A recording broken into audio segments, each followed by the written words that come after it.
আজি মেকআপত নাই নেকি মেম? ডিচিৰ ফেচবুকৰ ফটোত কমেণ্ট কৰিছিল এজনে। সেই কমেণ্টত হা হা ৰিয়েক্ট দিছিল আন এজনে। আৰু সেই হা হা ৰিয়েক্টৰ বাবে এতিয়া কান্দিবলগীয়া হৈছে লোকজনে। মোৰ হাঁহাটোৱে আজি ডেটত মোৰ কাৰণে এটা অপৰাধ হ'ল। আৰু মই আজি হাঁহাৰ কাৰণে আজি মই ইমান কষ্ট পালোঁ, ইমান হেৰেছমেণ্ট পালোঁ। হয়, ঘটনা 2023 চনৰে। সেই সময়ত কোকৰাঝাৰৰ ডিচি আছিল বৰ্তমানৰ নলবাৰীৰ ডিচি বৰ্ণালী কলিতা। আৰু বৰ্ণালী কলিতাই ফেচবুকত এখন ফটো আপলোড কৰিছিল। সেই ফটোখনত আজি মেকআপত নাই নেকি মেম বুলি কমেণ্ট কৰিছিল নৰেশ বৰুৱা নামৰ এজন লোকে।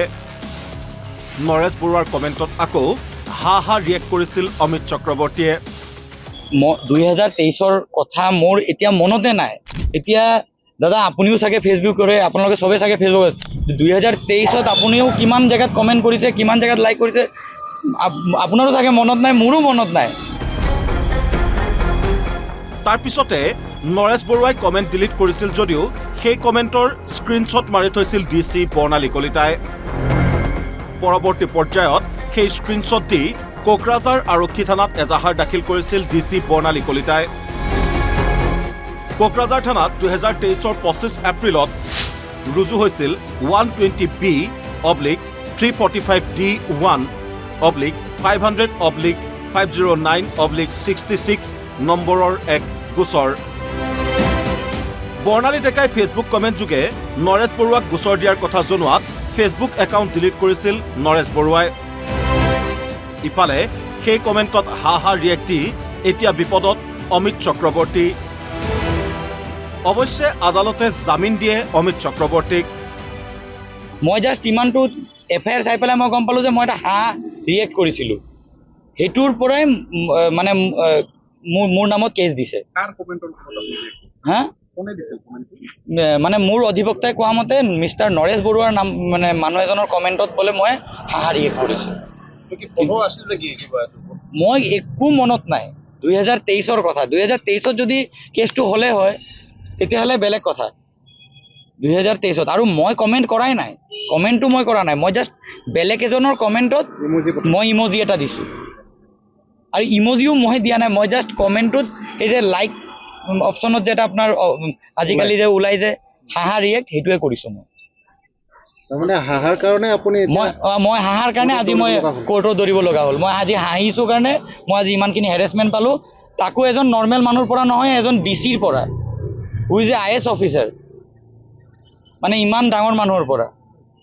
অপৰাধ হ'ল মোৰ হাঁহাটোৱে আজি ডেটত মোৰ কাৰণে এটা অপৰাধ হ'ল। আৰু মই আজি হাঁহাৰ কাৰণে আজি মই ইমান কষ্ট পালোঁ, ইমান হেৰেছমেণ্ট পালোঁ। আজি মোৰ মা ঘৰত অকলে, মোৰ দেউতা ঢুকুৱা আজি 5 বছৰ হৈ গ'ল। মোৰ মাৰ গা বেয়া থাকে। আজি আপুনি বেল পালে? আজি মই বেল পালোঁ। আজি মোক সন্মানীয় কোকৰাঝাৰ CJM কোৰ্টে মোক আজি বেল প্ৰদান কৰিলে। গতিকে আপুনিও যদি ফেচবুক ব্যৱহাৰ কৰে তেন্তে সাৱধান। অন্যথা লাইক কমেণ্ট কৰিও বিপদত পৰিব পাৰে আপুনি। নিশ্চয়কৈ আজি বেল এটা ফাইল কৰা হৈছিলে কোকৰাঝাৰ CJM কোৰ্টত। FIRটো দিছিলে IAS বৰ্ণালী ডেকাই 2023ত। আৰু আজি বেল ফাইল কৰা হৈছিলে অমিত চক্ৰৱৰ্তীৰ ফালৰ পৰা। ফাইল কৰিছিলে by an advocate Rose Bharali, Biru Saha আৰু ডাইনা দুৱাৰা। তেওঁৰ এলিগেশ্যনখিনি আছিলে অমিত চক্ৰৱৰ্তীয়ে বৰ্ণালী ডেকাৰ এটা পোষ্টত কোনোবাই কমেণ্ট কৰিছিলে। সেই পোষ্টৰ কমেণ্টত তেওঁ এটা ৰিয়েকশ্যন দিছিলে হাঁহাৰ। তাৰ কাৰণেই তেওঁৰ এগেইনষ্টত IAS বৰ্ণালী ডেকাই কেছ এটা ৰুজু কৰিছিলে 2023ত কোকৰাঝাৰ PS-ত।